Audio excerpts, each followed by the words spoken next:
13-may 2025-yıl olup kaldı. Saat 9'dan 9 öttü. Бұл болса Жалал Ата обласы Қошқар Ата шаары.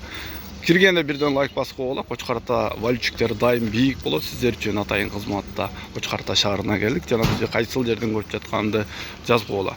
Сүйінші деп видеоны улантабыз. Рубль дағы көтерілді. Көз тибесін шүгір қылайды. Бұйырса дағы 1.010-ға чейін. Же болса 1.20-ға чейін шығышын күтеміз. Банктан башталсақ, доллар 87.30 болса, евро 96.80, рубльді 1.035-тен алса, Бақай банк рубльді 1.055-ке шейін жоғырылатқан. Бүгін ел өте көп оңдар, пенсия түшкен малы, банкоматтағы банктардағы өчірді. РСК банк рубльді 1.055-ке жоғырылатқан. Қалған банктардан.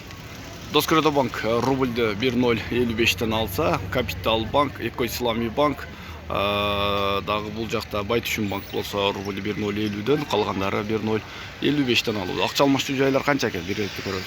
Ақша алмашы жайларды болса, долларды 87-ден, евроны 96-дан, рубльді 1.065-ке дейін жоғырылатқан. Тоғандар көріңіздер. Қошқар Ата шаары.